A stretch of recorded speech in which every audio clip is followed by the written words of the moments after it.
guys, welcome back to my channel. If you are new, my name is Savana and I create content about dogs and how you can live holistically with your pets. If this is something that interests you, I would love to have you stick around by you subscribing down below. Today I want to talk about some shocking facts about pet foods. Last week I made a video just kind of throwing out the idea of a new pet nutrition series on my channel, and I got great feedback, so we're going forward with the series, and this is the first official video. If you do want to watch the first video where I'm kind of talking about my ideas and some of the future videos you can expect, I will link that down below. Today I'm wanting to keep this kind of a casual video. I'm going to try not to make a bunch of jump cuts. And I've got about 10 to 11 shocking facts to tell you guys. I've got a ton of notes here. I've got 4 full pages. So I am going to be referring to my notes to make sure that I include everything that I want you guys to know. If this video gets over 20 minutes long, I'm gonna split it into 2 parts because nobody likes watching a 25-minute video of just a bunch of facts and lots of knowledge. So let's just jump right in because I've got a lot to say. These also aren't ordered in any specific order. I do have them numbered just so I can keep track of which one I'm on, but they're just kind of random. So let's start with the first shocking fact. This one being that there's lots of harmful preservatives in especially kibbles, but also wet foods as well. 3 of the most concerning harmful preservatives that you can look at your dog or cat's food. The first 2 being BHA, and in this whole video I'm going to try to pronounce things correctly, but I'm no scientist, so I may get these wrong. So the first 2 being BHA and ethoxyquin, which is known to be toxic to animals and carcinogenic. Which means that it could cause cancer. So that's pretty scary that those preservatives could be in pet foods, considering that it is tested and known that it can be toxic to animals. So imagine your pet ingesting the same kibble for their entire life that contains one of these preservatives. The next preservative I want to talk about is propylene glycol, and this is actually a form of antifreeze, which is super scary. And actually Beneful used to use this preservative across all of their products, but within the last couple of years there was a huge lawsuit over concerns of the propylene glycol in the food making pets sick, and also mycotoxins, which I'm going to go into a little bit more detail in the next video that I make, but it's basically rotten greens. Another thing that I do want to note is that propylene glycol is actually toxic to cats and not allowed in cat food by the FDA. So I find it really interesting that it's allowed in dog food, but it is not allowed in cat food. It's also scary considering if you feed your dog a food that has propylene glycol and your cat gets into it, it could really harm them. There are some natural preservatives that lots of higher quality kibbles will use that are a lot safer. These being vitamin E, tocopherols, citric acid, which is a form of vitamin C, and rosemary extract. But it is to be noted that rosemary extract should not be ingested for dogs that are prone to having seizures. That's another point that's really interesting, because if there is rosemary extract in the food, it's not like there's a little note beside it saying that dogs with epilepsy or seizures shouldn't have the food, so that's scary. So the more that you know, the more that you can keep your pets safe. So, got no Starbucks today, went to the grocery store, still had a gift card, so I thought I'd get another one for this video. Kind of funny that I'm drinking an unhealthy drink while talking about pet food, but this is probably going to be a long video of filming, so I gotta get through it. Okay, now let's move on to my second shocking fact. This being, I talked a little bit about this in my first video, but I do want to expand about it a little bit more in this video. Vets are actually not properly trained on nutrition. The classes that they take on nutrition are funded by big companies where their food is not high quality. Some of the companies that fund the vet programs are IMS, Purina, Hills Science Diet, Royal Canin, and obviously in these courses they gear all of their material towards that it's most healthy for people to be feeding their pets, their foods obviously, but when you do go through the ingredient lists of vet brand foods or even any of the foods under what IMS or Purina, etc. has to offer, they are a low quality food. So that is really unfortunate that vets can't properly advise people what to feed, and upon vets' advice, lots of people are feeding the wrong foods that actually aren't giving their pets any nutrition. For example, Hills Science Diet actually offers scholarships. And also another thing that I do want to say that I guess could be kind of controversial and could maybe get me in trouble is that unfortunately the veterinary practice is a business. Big Pharma is a business, so they have to keep pets sick. Now obviously veterinarians, those with good intentions at heart, they aren't thinking, oh yeah, like feed your dog this so we can keep them sick and you keep coming back. It's the bigger picture with the bigger companies that are doing this. And I mean absolutely no disrespect to vets saying this. I just want to keep people informed. Like for example, Purina is owned by Nestle, which is a chocolate bar company, so they don't have your pet's health in mind. They are in it to make money. So they are using cheap, low quality ingredients so they can keep their costs down and they can make money off of you. Some of the other companies are owned by, let me find my other page of notes here. Yes, like Hills and Science Diet are owned by Colgate Palmolive. So yes, Colgate, the toothpaste company, and Palmolive, like the dish soap. General Mills actually owns Blue Buffalo, which is considered a good quality food at places like Petco and PetSmart. So people go in there, based on their marketing and advertising, they think Blue Buffalo is great, the package looks great, how they word things looks great, but it actually is not a high quality food, and it's owned by General Mills, a cereal company. So it's really unfortunate. Take another drink here. I hope I'm not talking too fast, but I've got a lot to go through. Okay, let's move on to my third shocking fact about pet food. This being animal experiments, and this still happens in not just the pet food industry, but also still cosmetics some places in the world, and it is awful. It's still happening, it's cruel and unneeded, and at this point it is some of the big players in the game that are still using animal testing.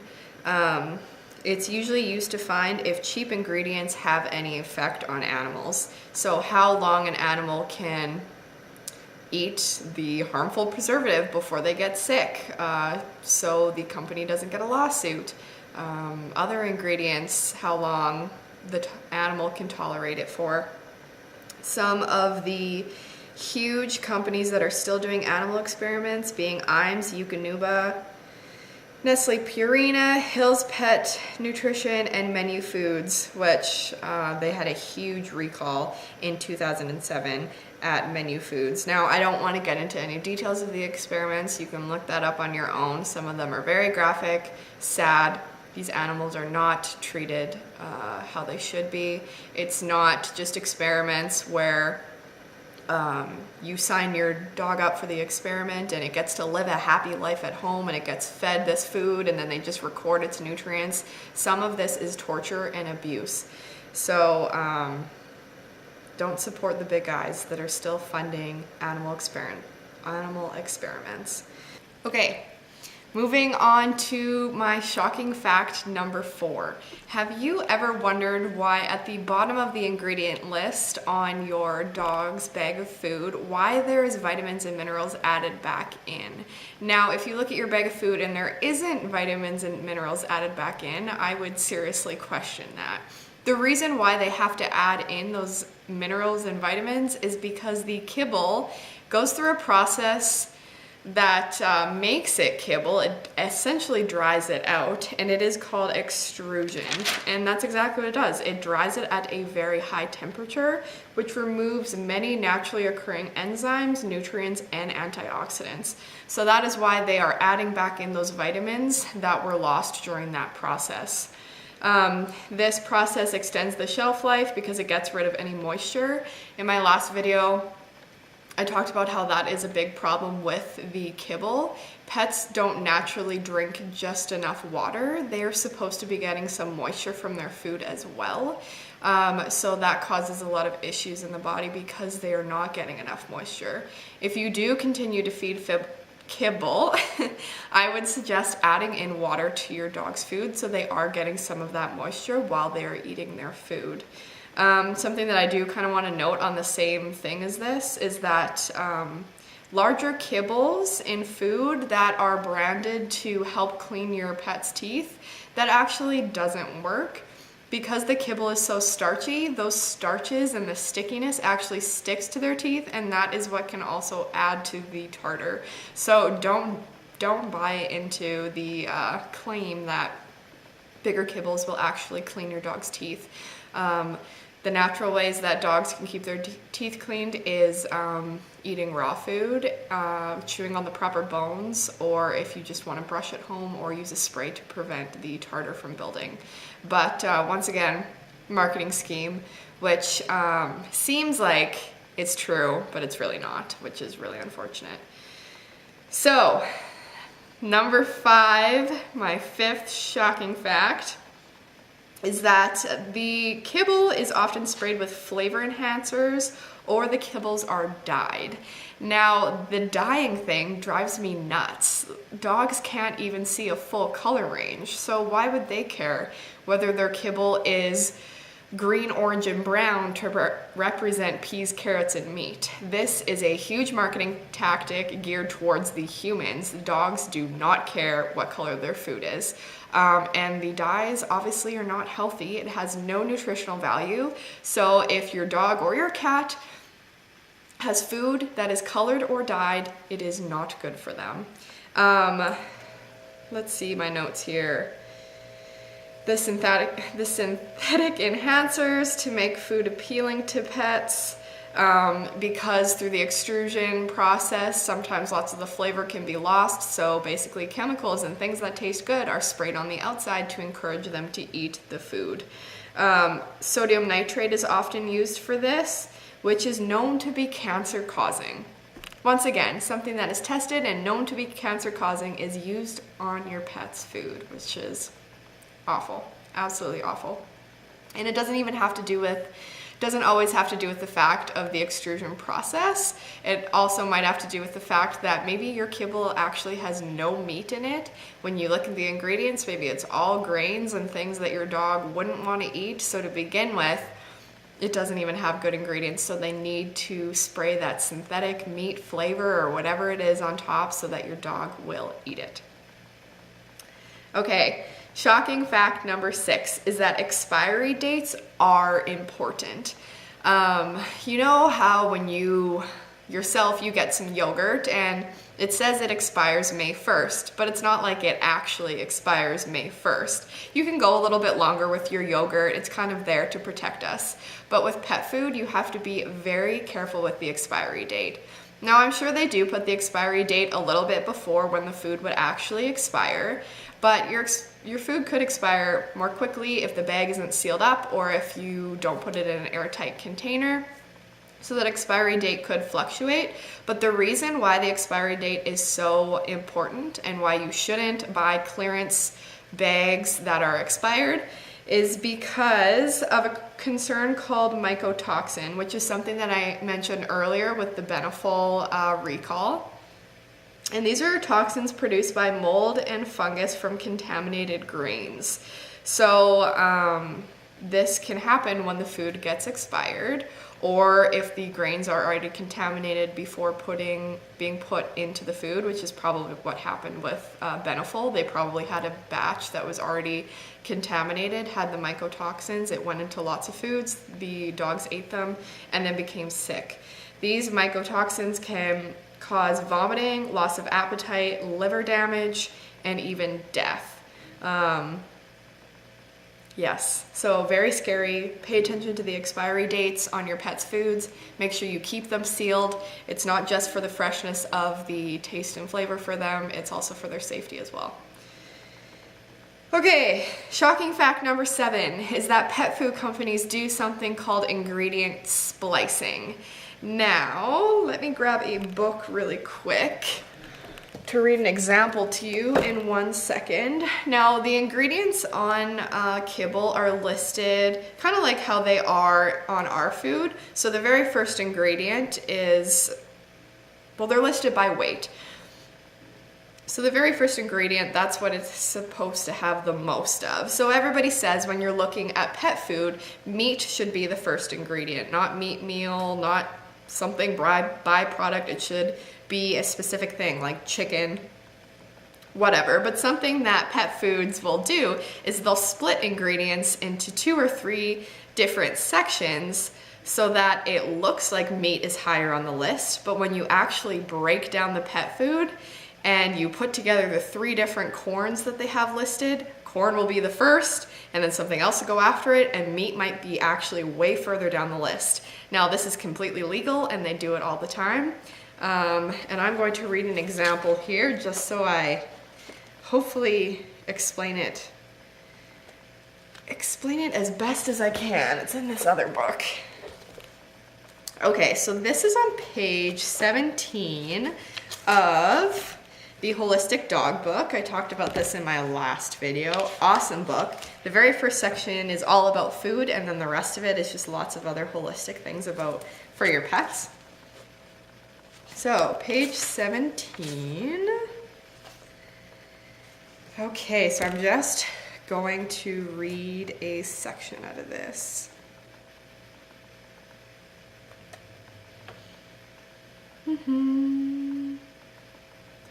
Okay, yeah, so for example, it might say meat, and then ground corn, and then again as corn gluten meal. This means the manufacturer has split up the overall corn content by listing it in several categories, allowing other more desirable ingredients such as meat-based ones to climb up the ingredient list, which is scary. And with this example, because everybody always asks if corn is good for your pet, corn in and of itself, corn isn't necessarily a bad ingredient, but warning bells should go off if it is listed high up in the ingredient list, or if it's under multiple different categories like ground corn, then corn gluten meal, etc. They could do this with any kind of ingredient. They could do this with wheat or anything that's a little bit lower quality, so they can put that meat on the first ingredient. Lots of people will say to look at the first 3 ingredients in your pet's food, and then if those 3 are good, the rest of it is kind of okay. But if they're doing a lot of splicing, I've looked at dog food bags where they've spliced up corn and they've also spliced up another ingredient. So when you put that all together, those ingredients move really high up the list, and then when you consider it all, there's probably hardly any meat content in it. So this is completely allowed for them to do and scary. So that is why you need to be able to know how to read your pet's food label, which is a video I am going to be making on how you can read it properly and what certain words mean and things that you should look out for that shouldn't be in your pet's food. But scary, but that's how they get you. They gotta trick you somehow. Sad, but true. Okay guys, I know this video is getting kind of lengthy, so I've decided I'm going to make a part 2. So I will link the second part to this video down below so you can learn the rest of the shocking facts. And let me tell you, the facts near the end of my list, like 8, 9, 10, are shocking and you need to know. So be sure to subscribe so you don't miss a video on this series, and I will see you in the next shocking facts about pet food video part 2. Thanks for watching till the end of this one, guys. See ya.